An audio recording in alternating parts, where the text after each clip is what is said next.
Bonjour mes chers élèves, j'espère que vous allez bien. Alors, je vous propose dans cette vidéo un exemple de la deuxième évaluation de protection écrite. Alors, le sujet, à partir de votre illustration, imaginez le synopsis de votre nouvelle sous forme de faits divers, c'est-à-dire à partir de l'illustration que vous avez choisie lors de l'activité de production écrite de la classe. Alors, vous imaginez le synopsis, c'est-à-dire le résumé, d'accord, de votre nouvelle, d'accord, sous forme de faits divers. Alors, rappel, alors on a déjà vu ce tableau lors de l'activité de l'oral. Alors, c'est un tableau qui contient les caractéristiques de la nouvelle, sans, alors, narration centrée sur un seul personnage, un seul lieu, un seul temps. Il s'agit d'un vol ou bien assassinat. Intégrer le suspense, l'énigme, la solution. Pour les démarches, rédiger le synopsis, élaborer une liste de personnages. D'accord? Donc le synopsis, c'est-à-dire le résumé de votre nouvelle policière, et après vous élaborez une liste de personnages, d'accord? C'est-à-dire le criminel, la victime, l'enquêteur, d'accord?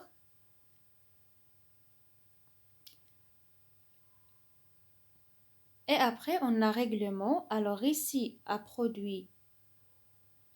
a réussi à produire une nouvelle policière. Alors le choix du sujet, vol ou bien crime de sang. Alors le nombre de pages, c'est concernant le nombre de pages de la nouvelle.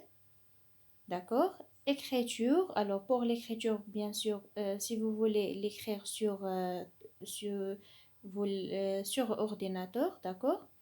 Et les conditions de travail à respecter, le sérieux, la richesse des propositions. Alors, le plan de travail. Bien sûr, avant de produire votre synopsis ou bien votre nouvelle policière, il faut suivre un plan de travail. Premièrement, imaginer une méthode de travail. Deuxièmement, définir une démarche et un règlement de travail pour le projet. Après, faire les premiers jets de propositions.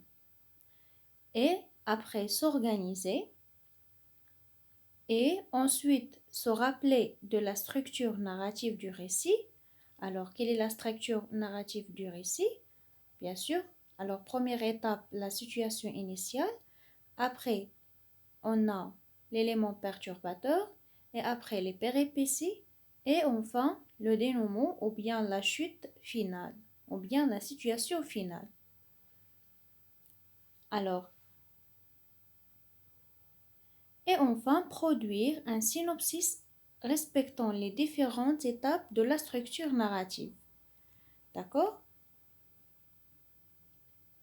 C'est-à-dire que dans votre synopsis, vous devez respecter les différentes étapes de la structure narrative. Ou bien votre synopsis doit respecte, ou bien alors n'oubliez pas de préciser toutes les étapes de la structure narrative. La situation initiale, d'accord, l'élément perturbateur, bien sûr les péripéties et le dénouement.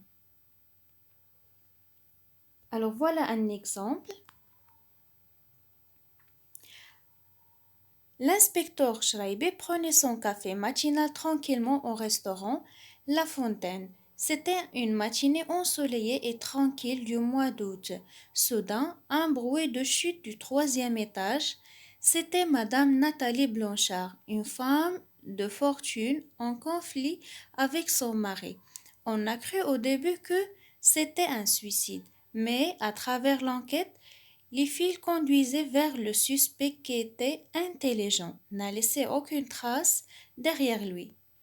Grâce à son talent, l'enquêteur a pu rassembler les preuves contre le criminel et le condamner à 25 ans de prison ferme. Alors, quand vous remarquez, on a les personnages, l'inspecteur Chaibi, Madame Nathalie Blanchard, son mari, le suspect, c'est celui, le criminel. D'accord?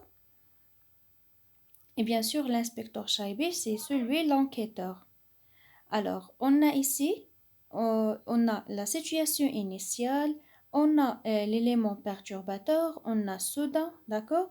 Et après, on a cru au début c'était un suicide, mais à travers l'enquête, alors sont les péripéties, et enfin on a le dénouement ou bien la situation finale. Grâce à son talent, l'enquêteur a pu rassembler les preuves contre le criminel et, et le condamner à 25 ans de prison ferme. D'accord?